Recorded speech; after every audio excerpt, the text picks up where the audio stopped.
Couleur 3. 120 secondes, l'invité de la rédaction. Les experts de l'Agence pour le cancer de l'Organisation mondiale de la santé ont publié cette semaine un rapport qui démontre qu'une exposition aux émanations de moteurs diesel accroît les risques de cancer du poumon. En d'autres termes, les gaz d'échappement de diesel sont cancérogènes. Jürg Fellmann, bonjour. Bonjour, monsieur. Vous êtes le représentant du Diesel Technology Forum, une organisation basée à Washington. On peut presque parler d'un lobby, dont le directeur général a réagi cette semaine en déclarant, je cite, que les fabricants de moteurs diesel, les équipementiers, les raffineurs et les fabricants de technologies de contrôle des émissions avaient investi des milliards de dollars dans la recherche sur les technologies et les stratégies de réduction des émissions. Oui, c'est juste, alors il faut pas entrer maintenant dans un délire.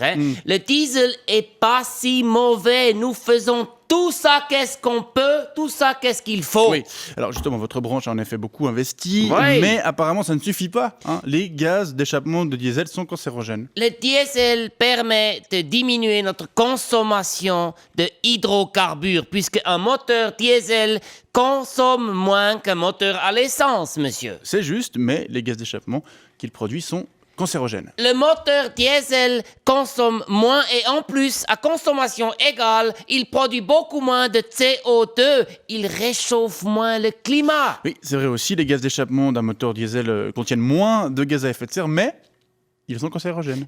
Pour le consommateur, le diesel est plus économique. Dans la plupart des pays européens, il est même beaucoup plus économique, puisqu'il coûte moins cher que l'essence. En Suisse, ce n'est pas le cas, puisque l'impôt sur les carburants est 4 centimes plus cher par litre pour le diesel. Mais avec un diesel, on fait moins souvent le plein. C'est juste, le diesel est plus économique, raison pour laquelle la proportion de ce type de moteur, d'ailleurs, a explosé ces dernières années, et notamment chez nos voisins français. Oui, d'ailleurs, vous avez remarqué, quand vous allez là-bas en France, ça sent un petit peu particulier. Oui, bon, on peut dire que ça pue, le gaz d'échappement de diesel. Les gaz d'échappement qui sont cancérogènes. D'ailleurs, en France, on estime à je crois, 42 000 le nombre de décès prématurés liés chaque année aux émanations de ce qu'on appelle là-bas le gasoil.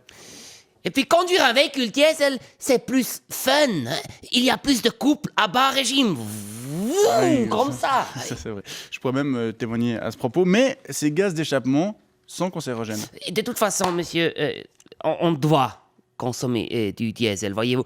Quand vous raffinez un baril de pétrole, ça veut dire 158,97 litres, vous obtenez, et ça c'est chimique, 73,8 litres d'essence, 15,8 litres de kérosène, une quinzaine de litres de gaz, et puis de l'asphalte et des autres substances que l'industrie pétrochimique récupère. Mais vous obtenez aussi nécessairement 34,8 litres de diesel, soit 21,9% du baril. On va quand même pas jeter ça dans la mer ou aux poubelles, ou bien? Oui, non, vrai. on peut pas. Surtout qu'il y a de plus en plus de foyers qui s'occupent aujourd'hui avec une pompe à chaleur ou avec le chauffage à distance et qui consomment donc moins de diesel. Ah oui, parce que oui, le diesel et le mazout domestique, c'est la même chose. Oui, c'est juste. Alors, si la demande de mazout baisse, il faut maintenant que la demande de diesel augmente. Sinon, ça joue pas pour le business, monsieur. C'est logique. D'accord, mais ça ne changera rien au fait que les gaz d'échappement de diesel sont cancérogènes. Vous voulez jamais changer d'avis, vous, hein? Non, Bon, je vais voir un autre journaliste. Vous êtes obtus. d'accord. Jürg Fellmann, je rappelle que vous êtes le représentant pour la Suisse du Diesel Technology Forum, c'est pas grave. Non, déposez ça, il n'y a pas de problème. Merci pour ces explications et bonne journée.